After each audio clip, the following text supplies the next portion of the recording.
Thank you, Your Honor. Would you please state your name and spell it for the record? Nicholas Edwards, Nicholas. Edwards is Edwards. Where are you currently employed? I am currently deployed with the military, so I'm actually employed with the United States Army right now. Do you have other employment as well? I do. And what is that? So when I'm not on military orders, I am the lead investigator at the Idaho Office of the Attorney General. How long have you been with the Armed Forces? Since 1999. And how long have you been with the Attorney General's office? I was hired with the Attorney General's office in 2019. At that time, did you become an investigator with them? I did. Do you have prior employment in law enforcement?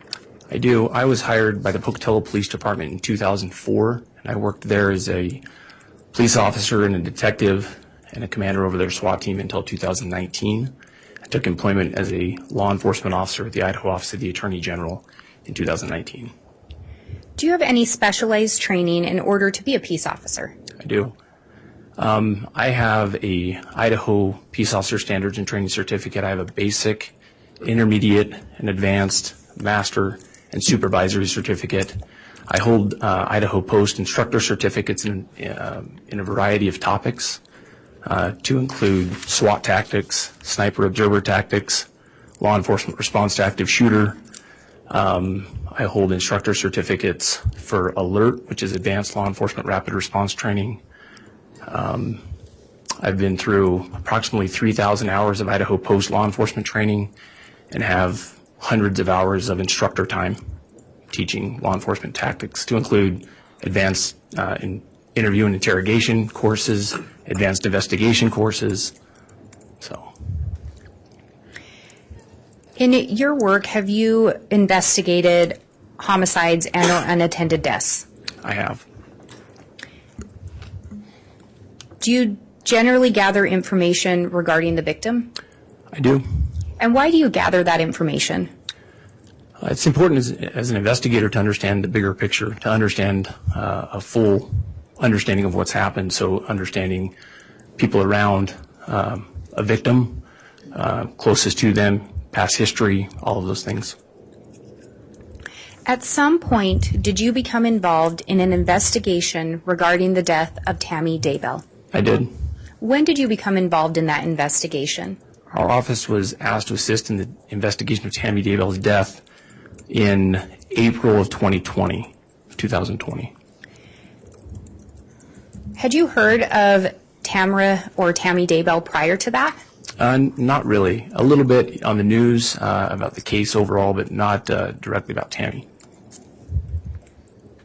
When you became involved, were you aware if there were other active investigations being conducted that were related? I was. What were those investigations? So when we got asked to help with the investigation, we at the Attorney General's office were aware that the FBI was involved, Rexburg City, Madison County. There were other law enforcement agencies outside of Idaho as well, in Arizona, that were investigating the death of Charles Vallow and two missing children, JJ and Tylee. Would it be fair to say that you also assisted or became involved in the investigation regarding the missing children? Yes. Would it be fair to say that this became a joint investigation? Absolutely.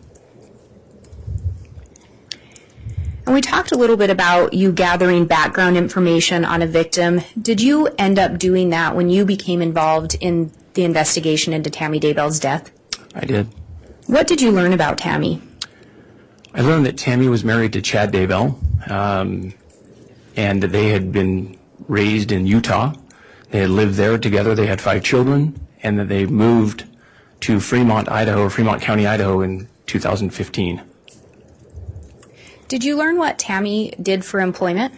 After they moved to Idaho, she was working at an elementary school in Fremont County as a librarian and a technology specialist. Through your investigation, did you learn who Chad Daybell was? I did. And who is Chad Daybell in relation to the investigation? Chad Daybell was the spouse of Tamara Daybell. Did you learn who he later married? I did. And who was that? Lori Vallow. Did you learn anything else about Lori Vallow in regards to the investigation?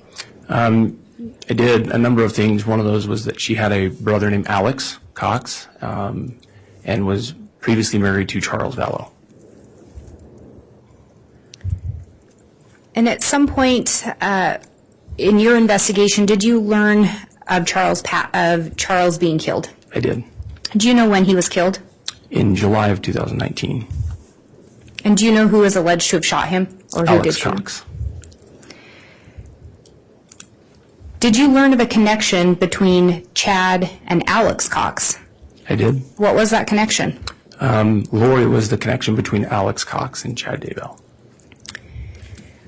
Prior to Charles being killed, did you learn anything regarding divorce proceedings between he and Lori? Between Charles and Lori? Charles and Lori. Yes, they had initiated a divorce in February of 2019. So prior to just the February prior to Charles being killed, there were some divorce proceedings initiated? Correct. Did you learn anything in your investigation regarding any divorce proceedings between Tammy and Chad? No. Were there any divorce proceedings between Tammy and Chad? No. As part of your investigation, did you review various phone extractions, the data obtained from them, or other documents? I did. Did you also speak with other officers, detectives, or investigators? Yes.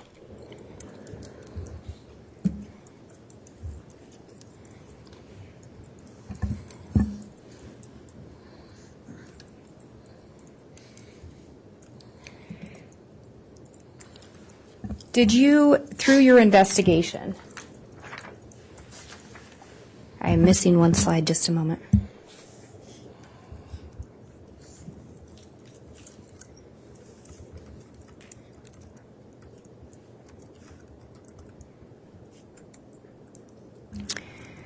Through your investigation, did you review some messages between Chad and Lori in early October? I did. Did you also learn of a trip Tammy took to Utah? I did. Do you know when that trip was taken? October 4th and 5th of 2019. Through your investigation, did you learn why Tammy had taken that trip? She'd been urged by Chad to take that trip to see her parents in Utah.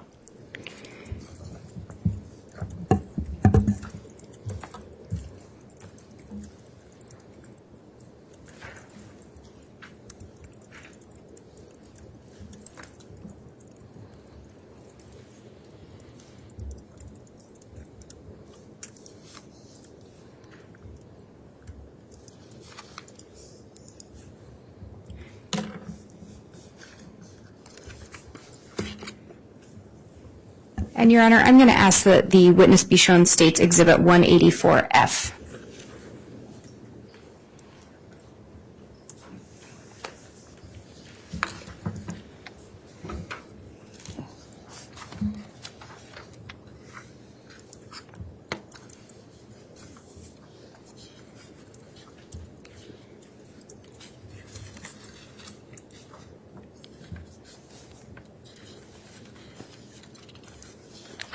Counsel, can we keep a copy of this? Can we keep a copy of this? Yes, sorry, there is a copy for defense, the court, courtesy copy for Your Honor as well.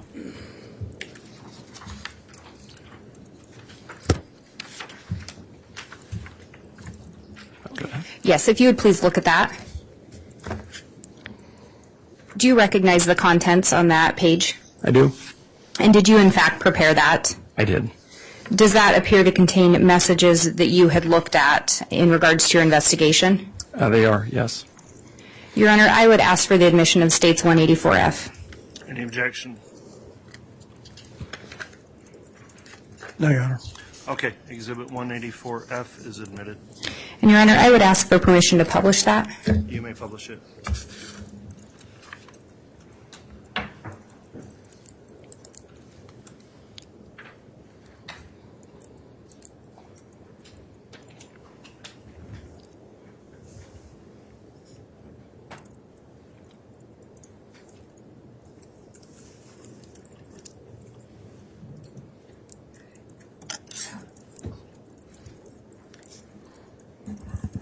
Can you see those on the screen in front of you? I can. Could you indicate the date who the message was sent from and to whom, and read the messages into the record. The top message was October 3rd, 2019 from Chad to Lori.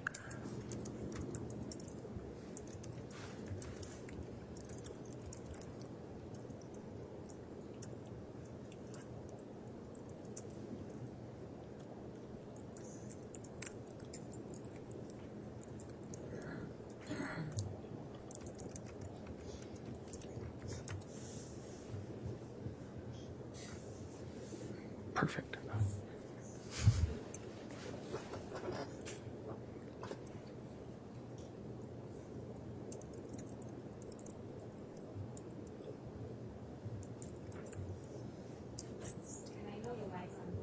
I know the light's on this, but can you see it on the screen in front of you? I can, yeah. And if you could indicate again the date and time, who the message was from, who it was sent to, and then read them into the record. Okay. The top message, October 3rd, 2019, from Chad to Lori, 21:31 hours. Quote, "Good night, Angel Lily. So excited to go on our date." And then there's a fire emoji. And Second. then next one. Okay. October 4th, 2019, text from Chad to Lori at, I think that says 04:20 hours. Dreaming of caressing you in your bed. I adore you and Asholo you. Heart and fire emoji.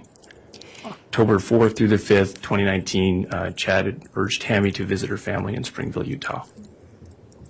So these messages would have been sent just prior to that trip to Utah. Correct.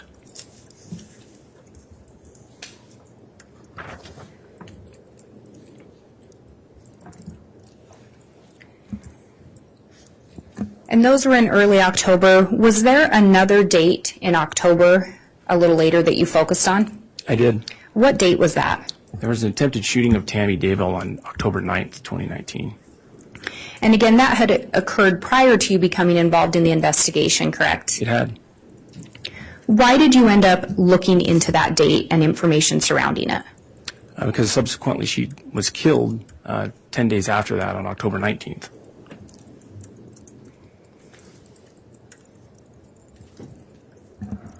Did you review with other investigators CAS data? I did. Did you look at that data yourself as well? I did. Did you look at anything with regard to the whereabouts of a device linked to Homer J. Maximus and subsequently linked to Alex Cox? Yes. And on October 9th, do you recall anything that stood out to you with regard to that device? Yes. And what was that? The movements attached to that device were actually observed going down to the Sportsman's Warehouse in the middle of the day on October 9th in Idaho Falls. And then shortly after that, they moved north and drove past the Daybell residence twice. Through your investigation, did you find any link between Tammy Daybell and Alex Cox? No. Any indication that they knew each other? None. Tammy was married to Chad? Correct. Chad knew Alex through Lori? Correct. Was that the only connection? It's the only connection I could find. As part of your investigation, did you also review cell phone data and or iCloud data or other data surrounding contact between specific individuals on October 9th to October 10th of 2019? I did. And Your Honor, I'm going to ask that the witness be shown State's Exhibit 184C.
I good to look at this?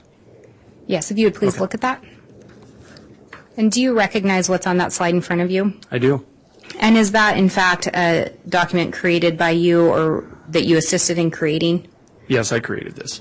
Would that aid in your testimony today? It would. And, Your Honor, I would move for the admission. And I just handed my copies with the number on it. It's 184C. I would move for the admission of 184C. Any objection? Yes, Your Honor, we believe this to be cumulative, and this is just a rehash of things that have already been said by other people. What's the response on that, Ms. Blake? Your Honor, the response on that, and I don't know if the court wants me to go into all of it. Just briefly, it's a cumulative objection. The state's position would be that this is not cumulative. I think the standard for that is needlessly. The court reiterated yesterday some case law regarding summary, the approval of summary witnesses, in addition to the fact of some of the cross-examination that has taken place. I think this is allowable. I would also indicate that the state's position would be this is not cumulative and it is not needlessly cumulative specifically. All right, upon review of Exhibit 184C, the court would determine it can be allowed as a demonstrative exhibit, not as evidence. Your Honor, given the last question, may I have voir dire native an objection? Yes, you may. Thank you. You've indicated that the state asked you if you prepared this or if you helped prepare this. Is that correct? Yes, Did you prepare it? I did. Did you help to prepare it? I prepared this in front of me. You prepared that yourself? Yes. No help? No help. Okay. No objection, Judge. Okay, so 184C is admitted. Again, this is the work of the witness here as a summary, so it's a demonstrative exhibit. It's not evidence. We'll instruct the jurors to that effect, both now and in the jury instructions. And I would ask permission to publish, Your Honor. You can publish.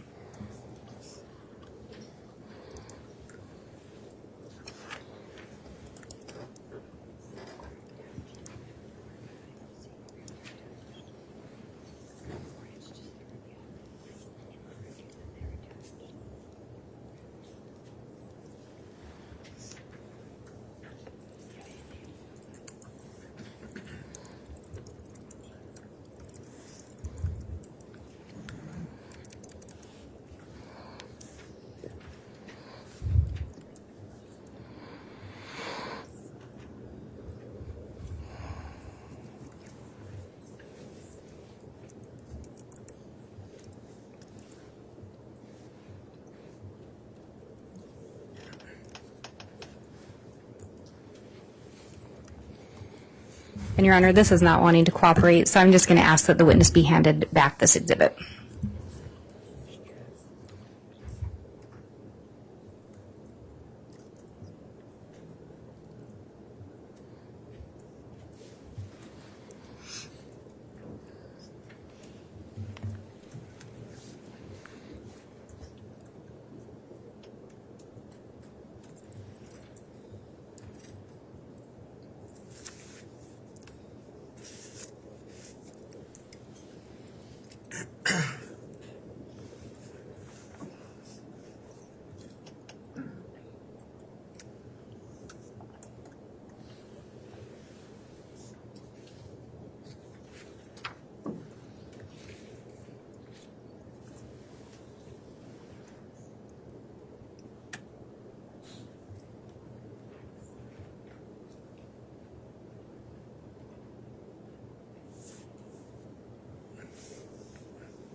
And, Your Honor, I just verified with defense counsel. I do have a copy of it on my laptop. I don't believe counsel will have an objection to me publishing it from the laptop.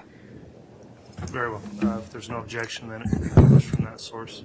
It's my understanding it's exactly the same as what the paper shows. Okay, thank you, Mr. Thomas.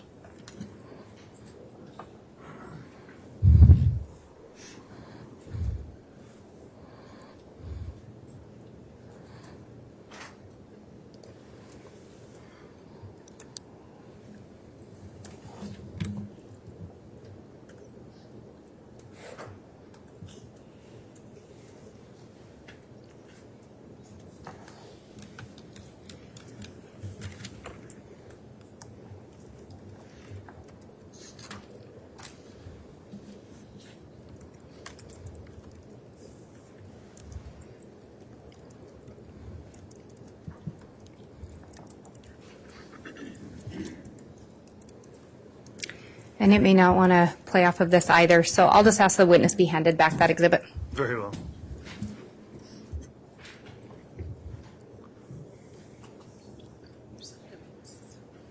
Thank you. On that document, there's a breakdown of some messages between some individuals. Can you indicate what it was that stood out to you about the contact between who the individuals were and what stood out to you about that contact on October 9th to October 10th? So this breakdown shows there were 90 calls and text messages between Alex, Chad, Zulema, and Lori between 9:12 a.m. on the 9th and 2:28 in the morning on the morning of the 10th.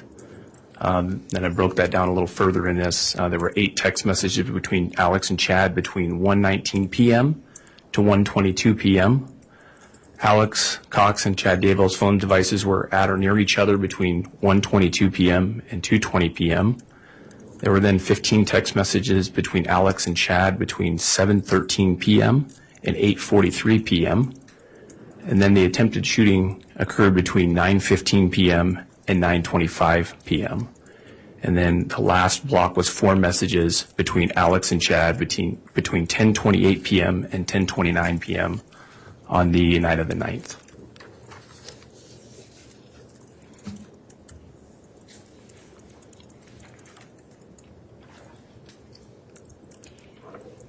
Did you review messages and calls on dates other than October 9th to October 10th? I did. Did the number of calls that were occurring between these dates stand out to you? It did. And why was that? There were significantly more during this date. And Your Honor, could we have a brief sidebar? Yes.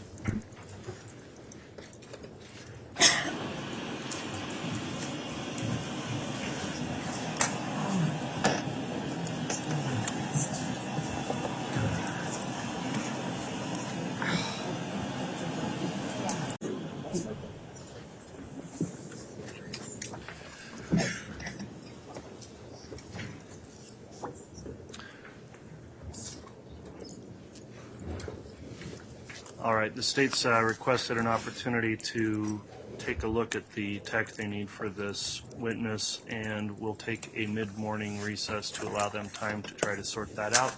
So at this point, we'll go ahead and take our morning break. All right, please.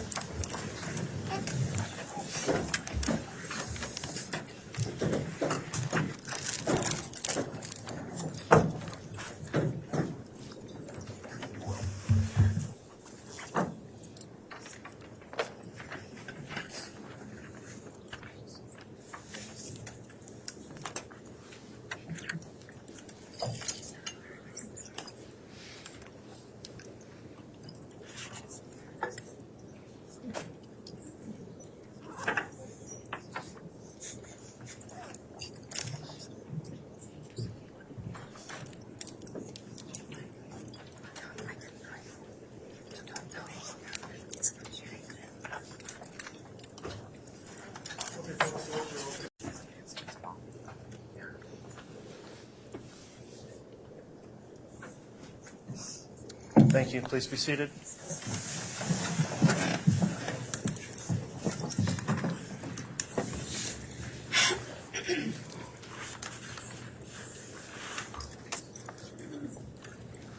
All right, Ms. Blake, were you able to sort out the issue with the technology? I believe we figured it out. I think they brought in a new Elmo. Okay, great. And I maybe would indicate now, and I can put this on the record once the jurors are here, but I did on the break, I did ask to be handed a few exhibits that had previously been admitted. I can wait till the jury comes back in if you want, but I just wanted to let the court know that we had asked to be handed a couple exhibits. Okay, let's wait till the jurors are brought in, please. So let's go ahead and have the jurors brought in.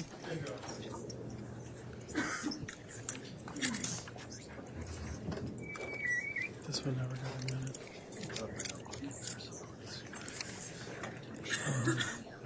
I honestly don't think that was admitted.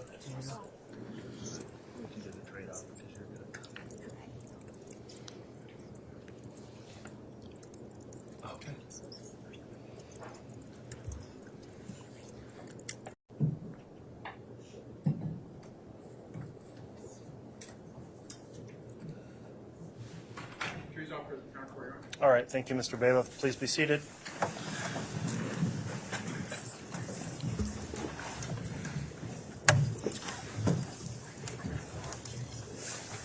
We're going back on the record. Case CR 2221-1624, State of Idaho versus Lori Noreen Vallow. We just concluded the morning break. The court would note the jurors are all present and properly seated, as is counsel and the defendant. Ms. Blake, if you'd like to continue with your direct examination, you may. Thank you, Your Honor. And I believe we have the tech issues fixed. If I could publish 184C. Yes, that was admitted. You may.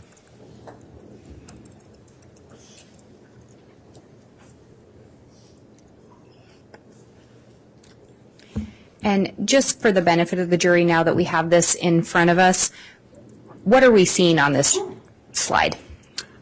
So this was the breakdown slide that I had created with the 90 calls and text messages between Alex, Chad, Zulema, and Lori, and then specifically broke down between who was talking to who, and also where those electronic devices were located at a certain time. The attempted shooting is the second one from the bottom that occurred between 9:15 and 9:25, and then 4 additional text messages between Alex and Chad between 10:28 p.m. and 10:29 p.m.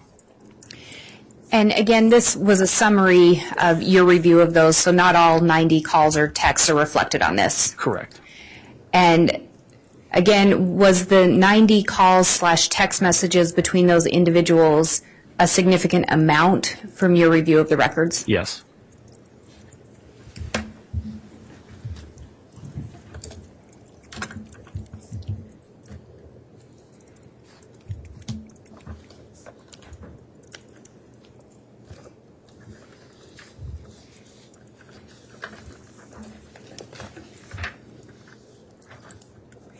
And as part of your investigation into the attempted, or surrounding the attempted shooting as part of the homicide investigation, did you end up actually traveling up to the Daybell property? I did.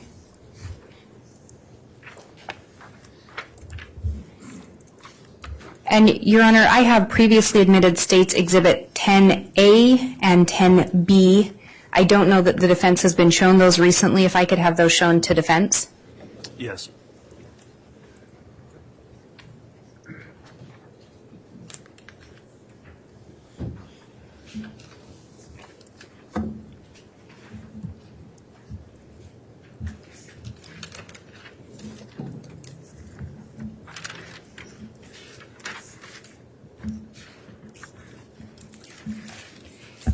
Yes, and Your Honor, where those have already been admitted, I would ask to be allowed to publish those.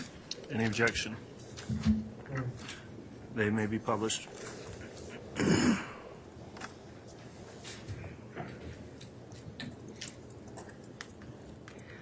Are you able to recognize what residence this photo is depicting?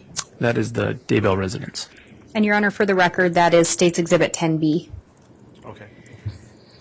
You personally went up to this residence? I did.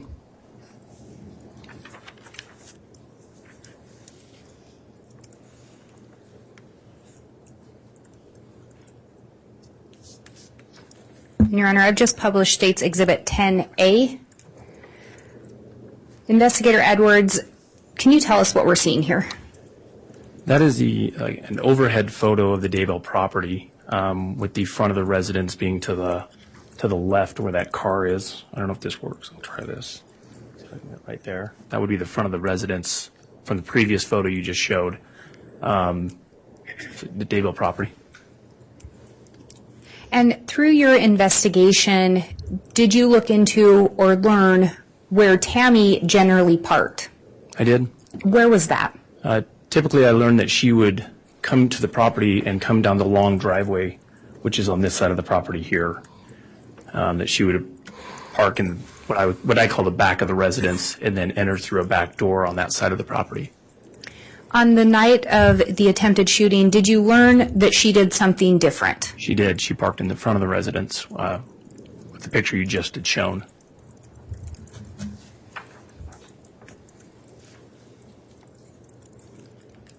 And did you learn through your investigation that she would have parked similar to how that vehicle is parked? Yes.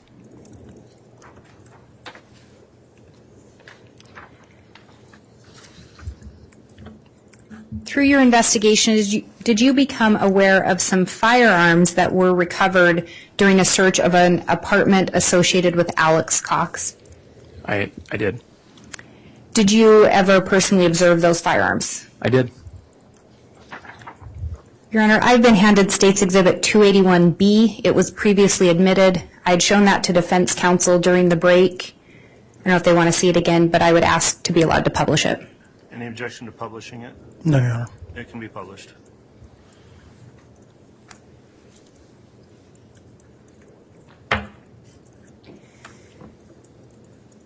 From your review of those firearms, were there any that stood out to you?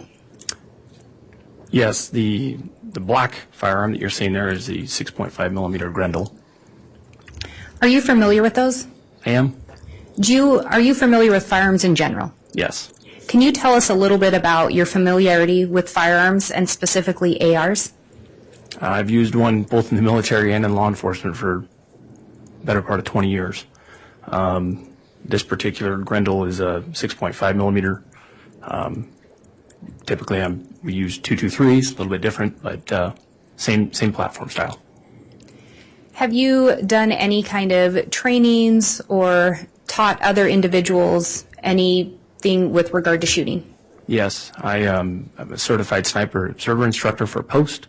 I've been through a lot of long-distance sniper courses and have trained students in precision riflemen. And through your investigation, did you learn what type of firearm was reported, to have been pointed at and or shot at Tammy Daybell? It was reported that it was possibly a paintball gun. Do you have experience with paintball guns? I do. What is your experience with paintball guns? We use paintball guns in law enforcement and military training as well all the time. Very similar to something like this, AR-style platform paintball guns. And in your training and experience, do you believe that the paintball gun and an AR can resemble each other? They could. And could you explain a little bit about that? Well, I guess the base of the weapon might look similar, and the hopper that generally sits on top or where you feed the paintballs could be mistaken for a scope. And could they be mistaken by someone that doesn't have experience with firearms? I believe they could. I'm going to object as this is speculative. She's now generalizing. This is sustained as speculative. Move to strike, or I'm sorry, the answer will be stricken. Thank you. As part of your investigation, did you also review an email that had been sent from Tammy to her son, Mark? I did.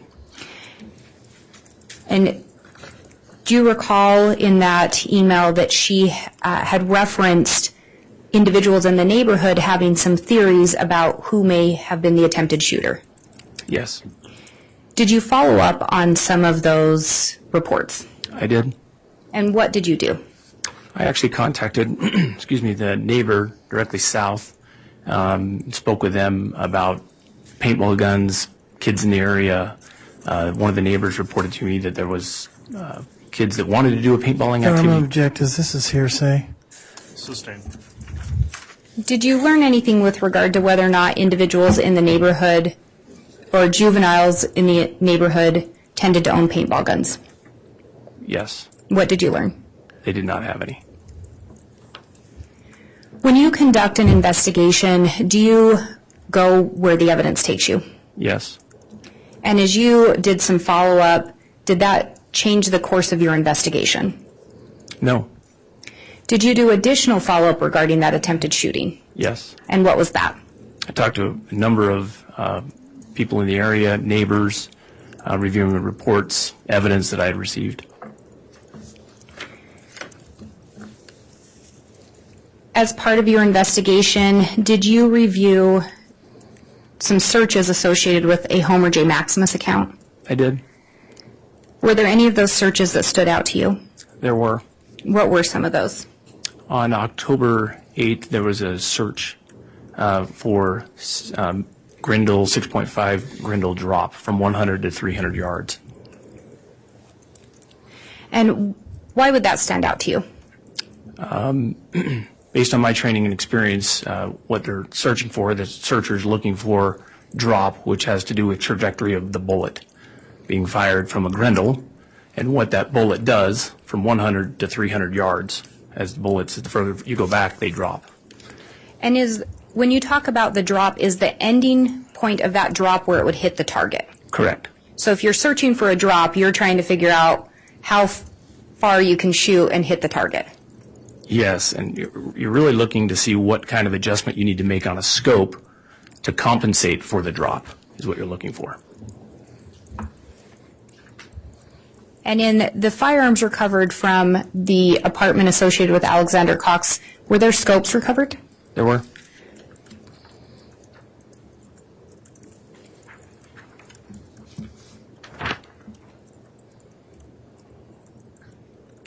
And can you describe the different parts of this firearm?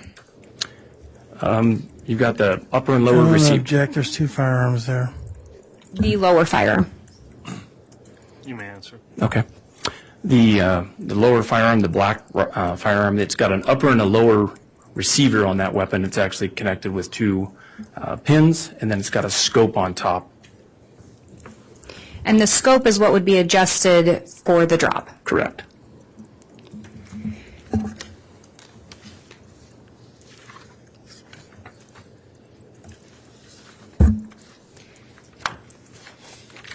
As part of your investigation, did you also look into phone calls made surrounding the time of the attempted shooting between others than Zulema, Alex, Lori, and Chad?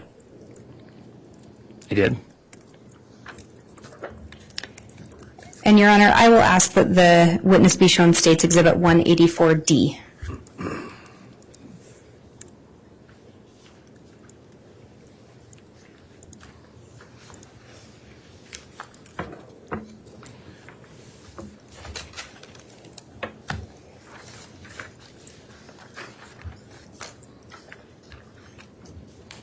I assume I can keep a copy.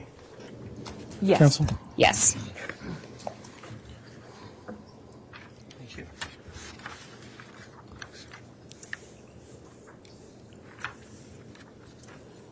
Do you recognize what's contained on this page? I do. And did you in fact create this? I did. And is it a timeline from October 9th of 2019? It is.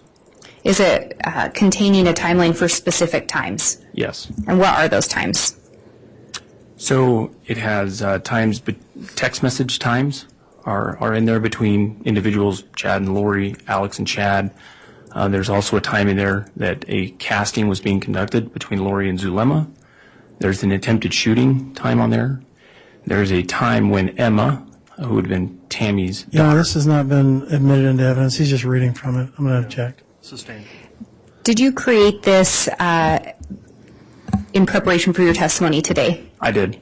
And is it a summary of some of the events and messages and phone data that you reviewed? Yes, And would it aid in your testimony today? it would. Your Honor, I would move for the admission of this exhibit. Any objection? Yes, Your Honor. I believe it contains hearsay, not within any exception. He also testified that it contained some of it he had reviewed himself, and so I'm going to object to that on those grounds. Your Honor, and I would indicate that it is just for demonstrative purposes and to aid in his testimony, not necessarily, it wouldn't be going for the truth of the matter of anything regarding what defense counsel's alleging is hearsay. It would be for what he does in his investigation. All right, the court's considered the objections lodged as well as the response from the state. Exhibit 184D will be admitted for demonstrative purposes only, not as evidence for the jurors to consider, and they'll be instructed of the limited nature of that particular exhibit, and the objections overruled. Thank you, Your Honor. I would allow permission to publish. You can publish it.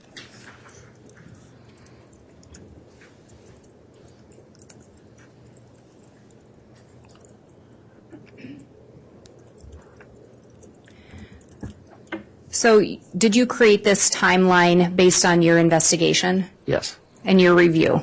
correct. Could you take us through what we're seeing here? So again, it's a timeline broke down between different events that I felt were pertinent in this. So there were text messages between Chad and Lori, Alex and Chad.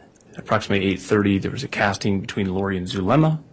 If you move down, 6 text messages between Lori and Zulema. The attempted shooting occurs at 9:15, or approximately. 2 text messages between Chad and Lori. There's a phone call from Emma to her mother, Tammy. And then Joseph Murray, who is Emma's husband, calls 911 at 9:41. Fremont County deputies are dispatched at 9:45. And then Tammy herself calls dispatch at 9:49. Fremont County deputies arrived at 9:52. And then while Fremont County deputies are on scene, Alex and Lori are texting, Chad and Alex are texting, Chad and Lori are texting. Sorry, I will slow down.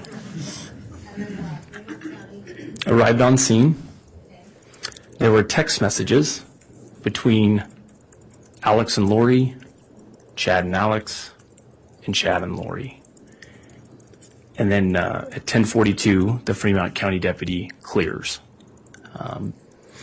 Shortly after, there's a phone call of 38 minutes between Alex and Zulema, and then 3 text messages. Now we're into the night of the 10th, or the morning of the 10th rather, between Zulema and Alex.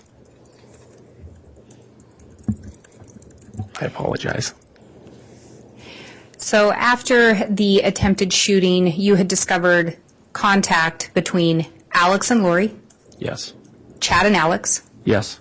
and Chad and Lori. Yes.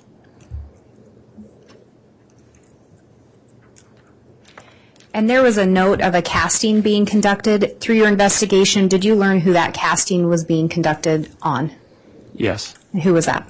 Tammy Daybell. So the casting was being conducted the night of the attempted shooting. Correct.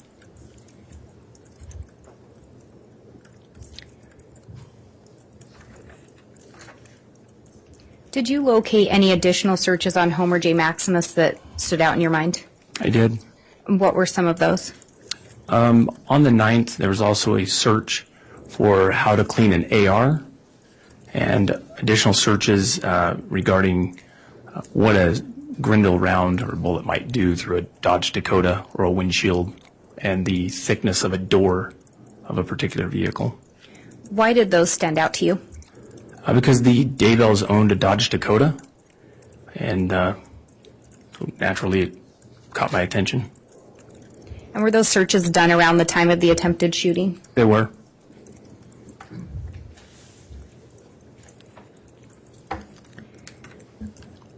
Did you focus on some additional dates in October? I did. What dates were those? The 19th, the 18th, and the 19th. And why did you focus on those dates? That was the report. 19th was the reported date of Tammy Daybell.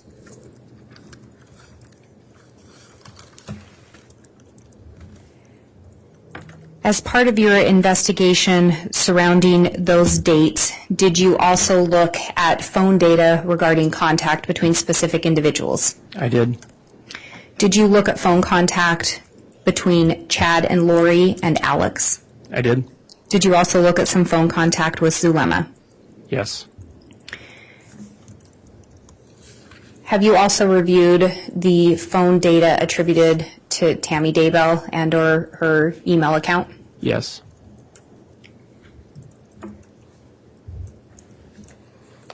Your Honor, I'm going to ask the witness be shown State's Exhibit 184E. And I will indicate there is a copy for counsel, the court, a courtesy copy for Your Honor as well. All right.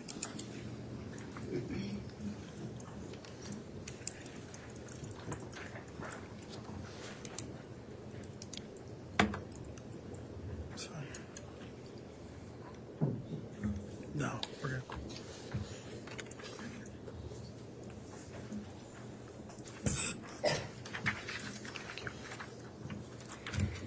Do you recognize that page? I do. And was that created by you? It was. Was that created based on a summary of some of the investigation you did in this case? Yes, Did that include review of phone data? it did. Was this created as an aid in your testimony today? It was. Would it in fact aid in your testimony today? Yes.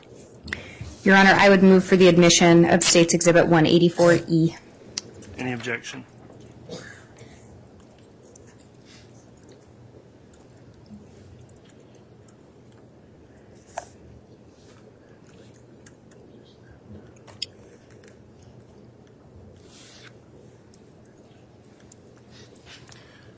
Judge, we're going to object to relevancy. It appears that Ms. Daybell was not anywhere in the area and doesn't have anything to do with anything on here.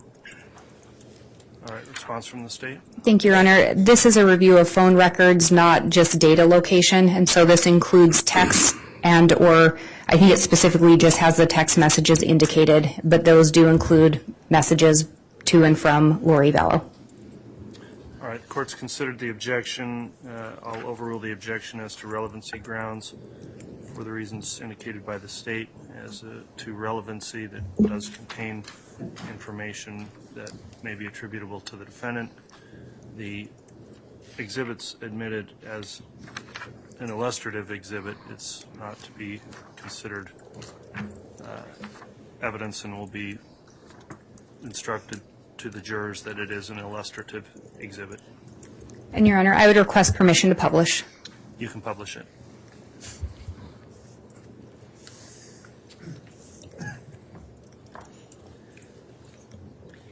And before we go through this, through your investigation, did you learn where Lori Vallow was during October 18th and 19th? I did. And where was that? Hawaii. Okay. Can you take us through what we're seeing on this slide? This is similar to the other one that I broke this down by text messages that were sent between Chad and Lori at the start at 6:13 p.m. to 8:24 p.m. Text messages between Lori and Alex. Texts between Chad and Alex at 8:44. There are 12 text messages between Alex and Lori up until 9:04. Text message Lori to Chad, Alex to Chad, Chad and Lori. 11 text messages between Zulema and Lori. And then Alex, his electronic device shows up at 10:07 at an LDS church, approximately 2.6 miles away from the Daybell residence in Fremont County. And just stopping you there briefly, so Alex's device arrives at the LDS church just down from the Daybell residence at 10:07 p.m. Correct. And previously you'd talked about some text messages being exchanged between Lori and Chad, then Alex and Chad and Lori. Those started at 8:52 p.m. Correct. and they ended at 9:43 p.m. Is that correct? Or at least that was the last time noted. For Alex to Chad. Or for Chad, between Lori, Chad, and Alex, between the three of them. Correct. And I guess I should be clear, in varying combinations. Right. They continue after that time as well, but up till that point, yes. So Alex's device arrives at the church at 10:07, and then what are we seeing going forward? There are 4 text messages between Alex and Chad between 10:12 and 10:28. At 10:22, there's Tammy's phone is active and playing games. At 10:23 to 10:54, there are 10 text messages between Alex and Chad. And at 11:28, there's a JPEG that is deleted from Tammy's phone, a JPEG image. At 11:34, there are 2 texts between Chad and Lori. 11:46, Alex's phone is leaving the LDS church parking lot that was 2.6 miles away. And then Alex calls Lori from 11:53 to 12:09, right into the day of the 19th, or into the morning of the 19th. Lori sends Zulema a text at 12:10, and Chad sends Lori a text at 12:35. And through your investigation, did you learn when Tammy was reported as deceased? The morning of the 19th. And do you know who reported that? Chad Daybell.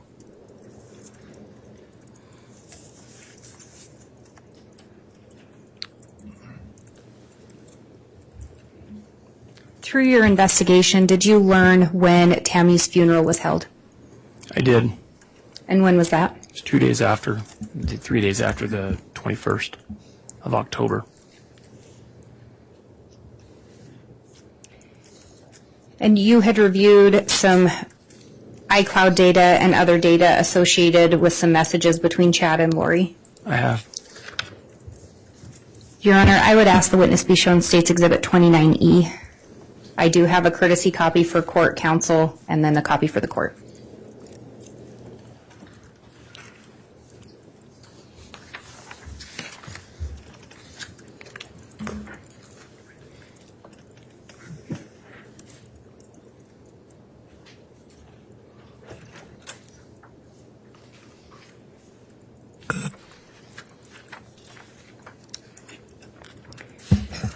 Do you recognize those pages? I do. And are those pages that were created by you as a summary of some of the data you reviewed? It is. I created these. And would they aid in your testimony today? It would. Your Honor, I would move for the admission of States 184. I think it's F. You have this marked as 29E. Oh, excuse me, 29E. Any objection to the admission of 29E? No, Your Honor. Exhibit 29E is admitted. And I would ask to be allowed to publish. You may.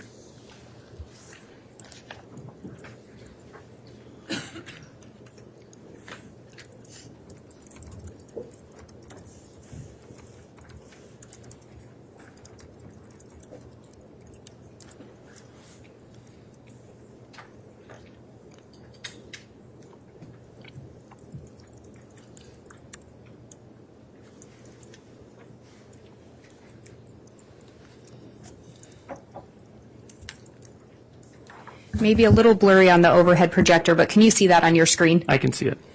Could you go ahead and indicate the date those messages were sent and indicate who they are being sent from, who's receiving them, and read them into the record? Okay. This text chain was October 20th, 2019 between 7:48 and 8:33 in the morning.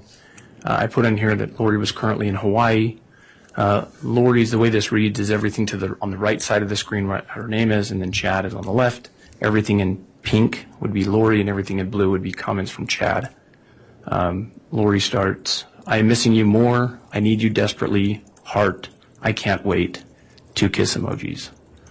Need you to hold me tight. That would be great. What about the idea of you coming here Thursday or Friday? Or do you want me to come home? ? Chad replies, their apartment is haunted and we can't clear the place. So they are looking to move anyway, and I have the perfect place for them. I need to be here to get sorting the financial stuff, and I truly need your help. So please come home Thursday so we can spend the night together. Then, as soon as I have things under control, we can return. I seriously want you to look for a condo for us while you are there that we can return to at the first of the month. Lori replies, I know exactly where we should be. I don't really care where we are as long as you are holding me forever. Heart emoji. Chad replies, I want to get going full, I believe it's supposed to be STEM, on the Lily workout plan. Tighten the abs, get a full body tan, and grow my hair out. This could be really good for both of us. Lori replies, I love that plan. Kiss emoji. It's not soon enough though. This is torture. Maybe you need to clear my mind so I can't remember how much I love you. Heart emoji. I will try, but it feels like Raphael and Lily are together at about 100%. Not sure if this will ever be lower again. Lori replies, that's true. I do feel you. Heart emoji. I feel lovesick. I can't sleep. I don't want to eat. I just want you. It's so consuming. And I think those are sad faces. Chad replies, I know exactly how you feel. I am feeling sad, but it isn't for the reason everyone thinks. And again, these messages are being exchanged the day after Chad reports Tammy deceased? Yes.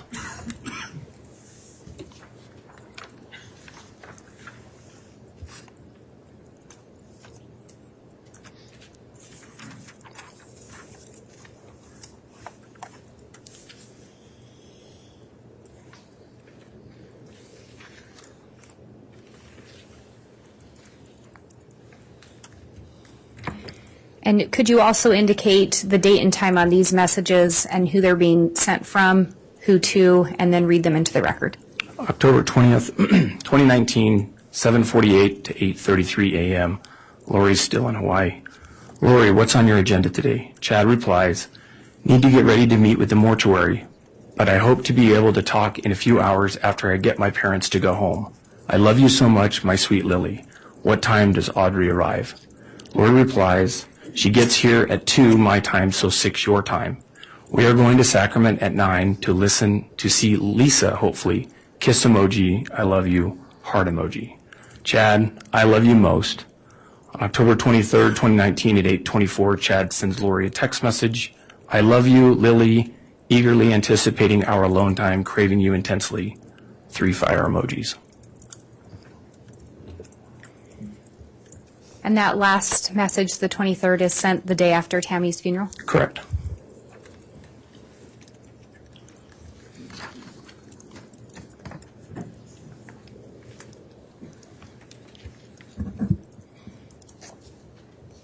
Was Tammy Daybell's body exhumed?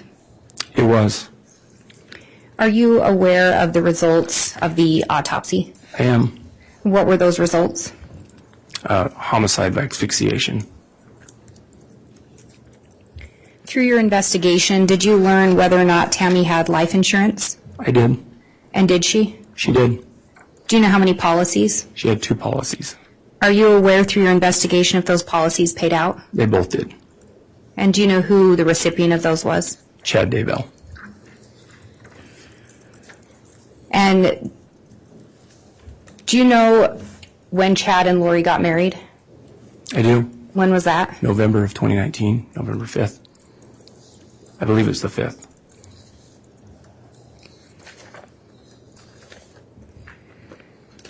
We talked earlier about this being a joint investigation, It was. and you were also involved in looking for the missing children. I was. As part of your involvement, were you involved in a search of the Daybell property that occurred on June 9th and 10th of 2020? I was. Was there someone that was in charge of that scene? Yes.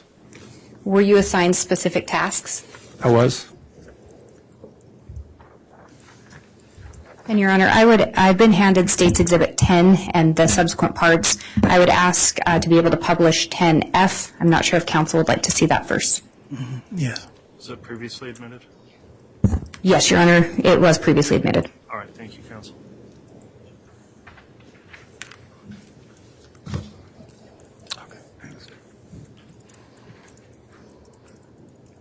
And before I publish that, just a couple other questions. Are you aware of the last time Tylee was seen? Yeah, September 22nd, 2019. Was that Tylee or JJ? JJ, I apologize. Yeah, And September when- 8th. And JJ was last seen on September 22nd? Correct. And that was of 2019? Yes. When you responded out to the search, you said you were assigned a specific task in the search? I was. What was your role in that? I was assigned to search underneath a tree on the north part of the property. And Your Honor, I would now ask to publish State's Exhibit 10F. Any objection? No, Your Honor. It can be published.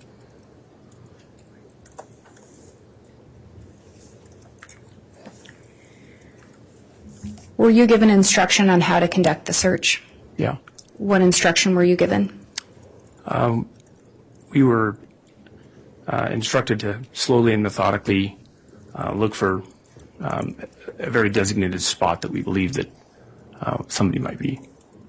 Did you notice anything regarding the spot where it was believed a body might be? I did. From the advantage point of standing directly above the tall grass when we first got there, you could see that the contour of the earth was a little bit different, that the grass was, something had been disturbed in like a form of a rectangle. You could see that from directly standing above it. And what actions did you take in regards to the recovery? So I began searching with a few other investigators. We cleared away that taller grass. We then slowly and methodically, under the direction of the FBI's evidence recovery team, peeled that first layer of grass back, exposed some dirt. We went down through the dirt. It exposed some rocks. We were using small tools, brushes. Once those rocks were exposed, we removed the rocks. There was more dirt. There were boards, 2 boards. And we removed the boards. There was dirt. And then exposed to my right, as I was kneeling down on my hands, there was what appeared to be shape of maybe a head in a black bag. And so as part of the search, did you also use your hands? Yes. Were you sifting through the dirt and digging with your hands as well? Yes. When you talk about seeing the round object or what appeared to be a head, did you observe what was done next? I did. What was that? FBI's lead cut a small hole in the black bag. It exposed a white bag. And he cut a small hole in the white bag, and it exposed brown blonde hair. And you were present for that? I was, and then my experience after that was this flood of emotion that we found him, that we probably found JJ, and thoughts of my own son that was the same age. I have no further questions. All right, thank you, Ms. Blake.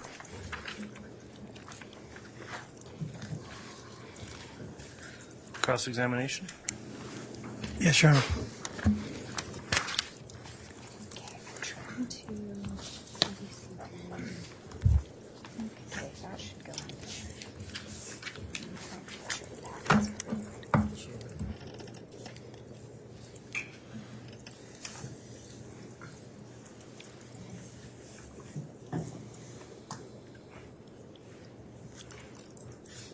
Just trying to make sure I return the exhibits.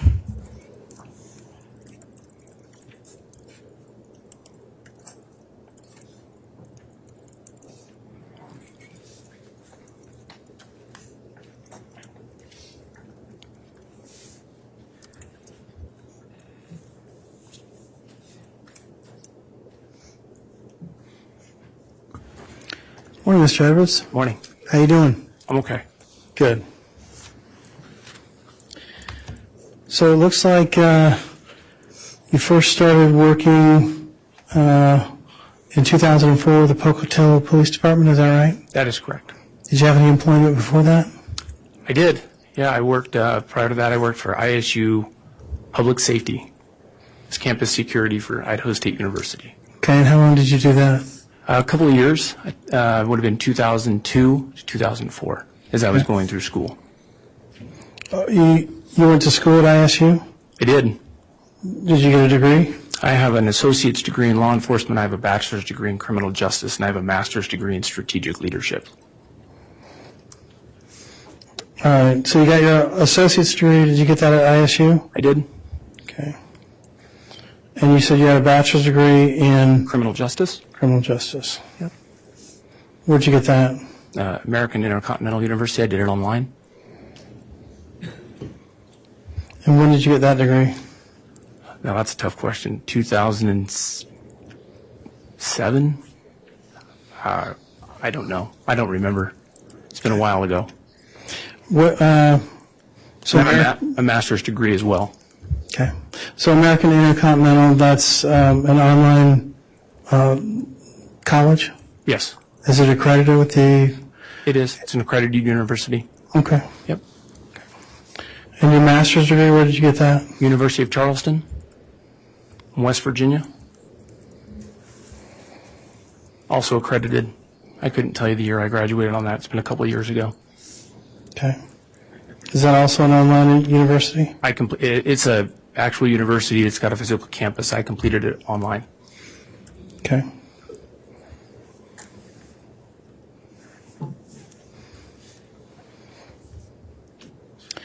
So you testify that you became involved in the Tammy Daybell case in April of 2020, is that right? That is correct. Okay. And you indicated that Tammy was working at a school as a librarian, is that right? A librarian, yes. Okay. And part of your investigation, did you go to that school and talk to anybody there? I did. Who'd you talk to?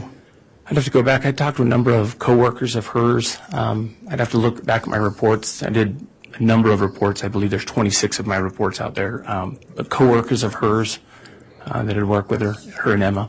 Mm-hmm. Emma worked there too, you understood that? That's my understanding, yes. Okay.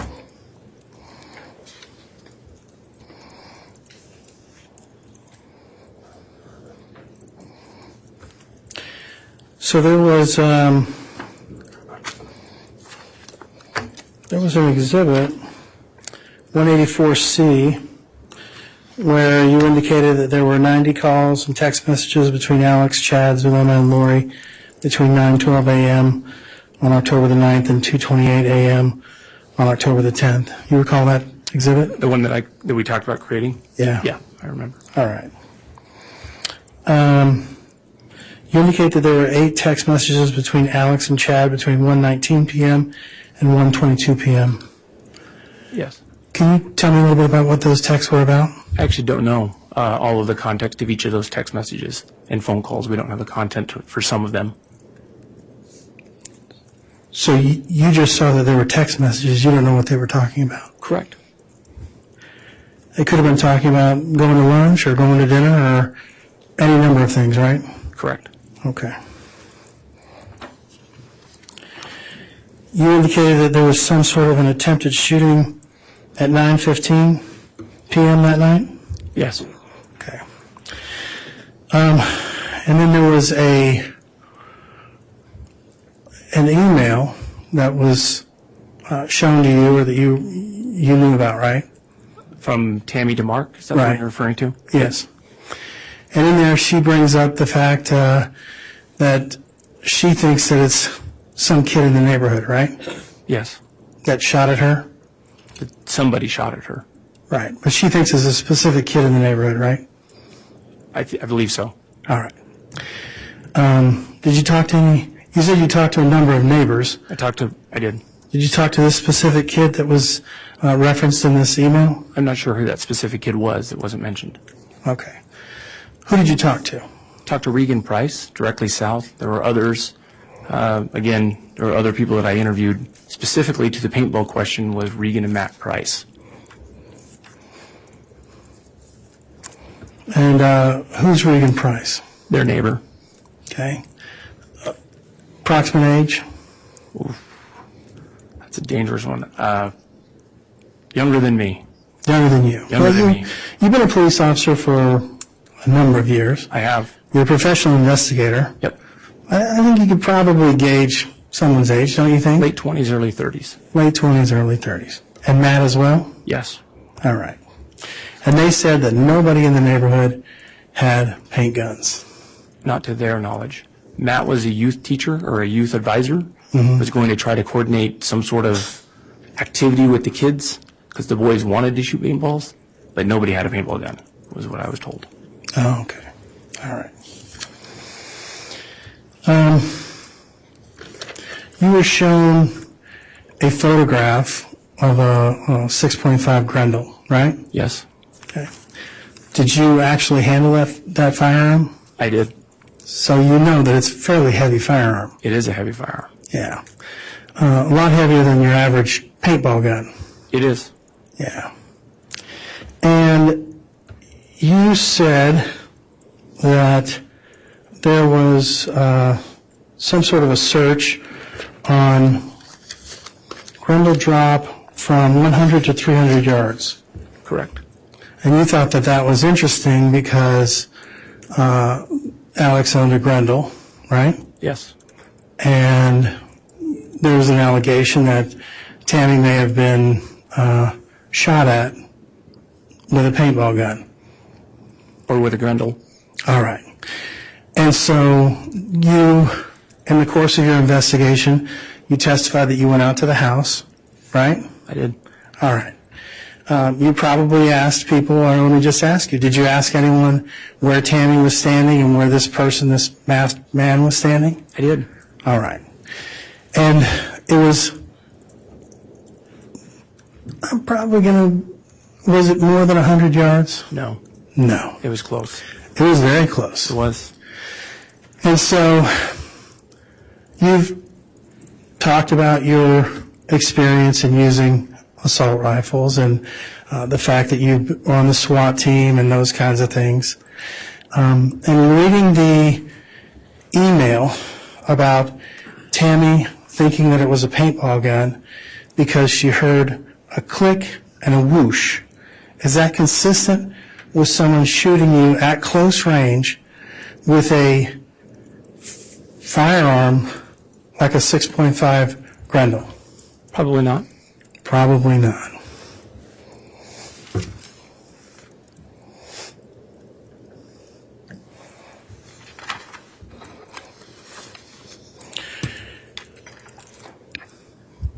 you were shown Exhibit 184D, which you indicate that you made, that was a timeline on October the 9th, 2019, from 5 p.m. to 12:28 p.m., or 12:28 a.m. You remember that? There were two. You have to show me which one exactly we're talking about. Sure. Your Honor, can I publish 184D? Yes. Can I just use my copy, or should I use the court's, or the original copy? Well, if we can ensure that you've got the same information on yours, I don't mind for... We'll just use the court. I don't want to make a record of it, of anything odd. And I will indicate for the record, the copies were the same that were provided to defense counsel. Okay, we'll just publish directly from the admitted exhibit.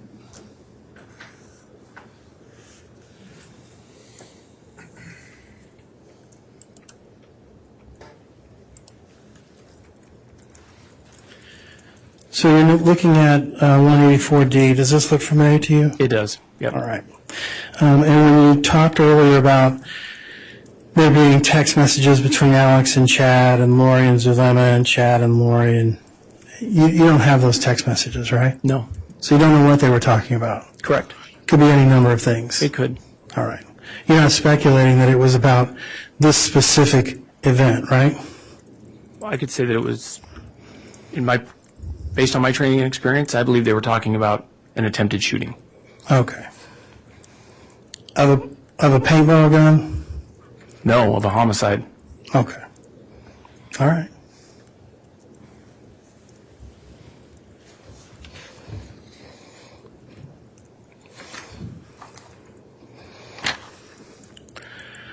On Exhibit 184E, this is a timeline between October 18th and 19th, 2019, between 6:13 p.m. and 12:35 a.m. You remember that? If you'll show it to me, it'd be great.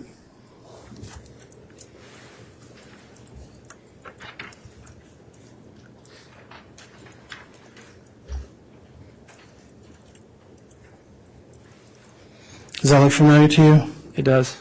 Okay. Again, these text messages, you don't have any of them. You don't know what they're talking about? Correct. All right. And we look in the memo, it says 10:07 p.m. Alex's phone arrives at LDS Church 2.6 miles away, right? Correct. All right. There's been earlier testimony that said that this was actually, that there was some sort of a geofence, that it was within 150 meters. Is that correct? I can't remember that. I didn't testify to that. You're not going to testify to that? About what? About the geofence being around, and that's where they found it? That's how they got to arriving at the LDS Church? I got this from the cast report, correct. If that's what you're talking about, I got this information from the cast report that I reviewed. Okay, so if the cast report says that it's within 150 yards of the LDS Church, Yep, okay. that wouldn't be at the LDS Church, right? Your Honor, I'm going to object. Counsel's adding testimony not in the record, and I think the witness had already answered regarding the geofence. I'll overrule that. So you're testifying to other people's reports, and you're saying that this is at the church. Correct. Right. But if the other testimony, the cast report indicates that it was 150 meters around the church, that would be more I'm going to correct. object. This misstates the evidence. I think it's bringing in facts that weren't testified to by the witness, so I'll sustain that. Okay, Judge, can we have a sidebar? Yes.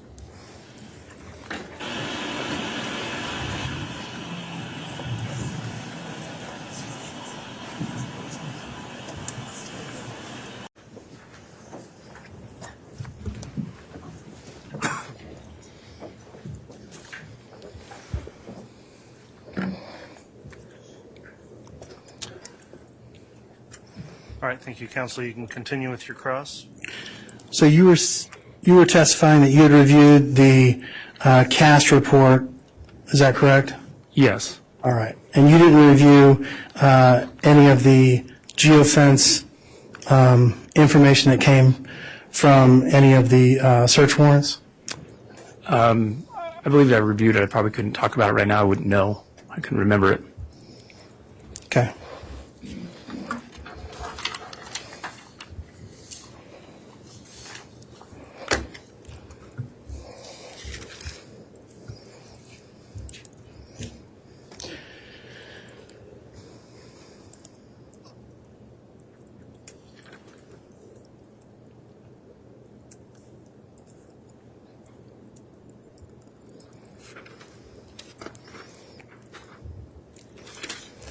Judge, we have no further questions.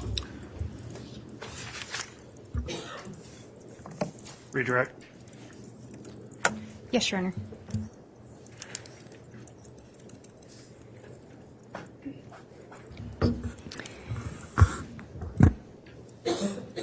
Investigator Edwards, as part of your investigation, did you review phone data with other investigators? Yes. And were there other investigators that input the data and created charts or other information and put it into a readable format? Yes. And did you review that data? Yes.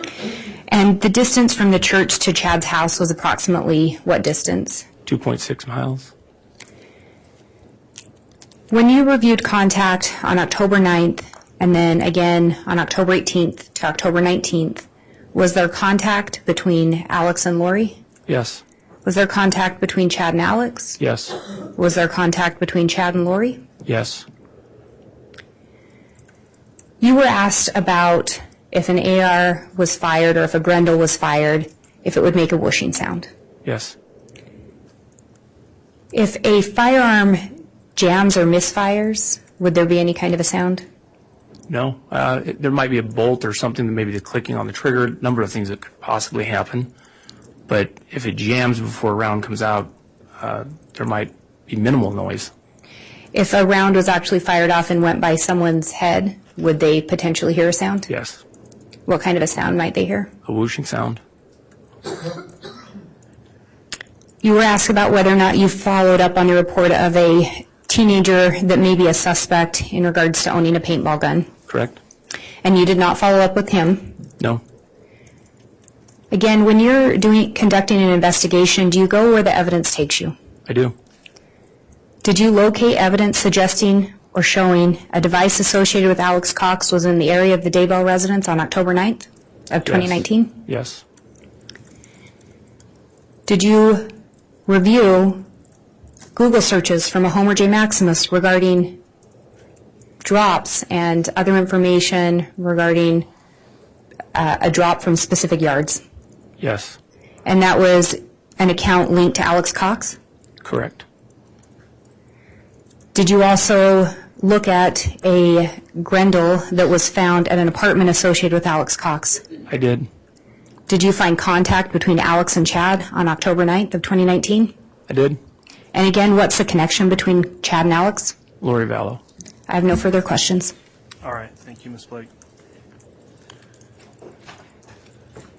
That'll conclude the testimony of this witness then. Will the witness be released from any subpoena? Yes, Your Honor, we would request. Any objection? No objection. All right.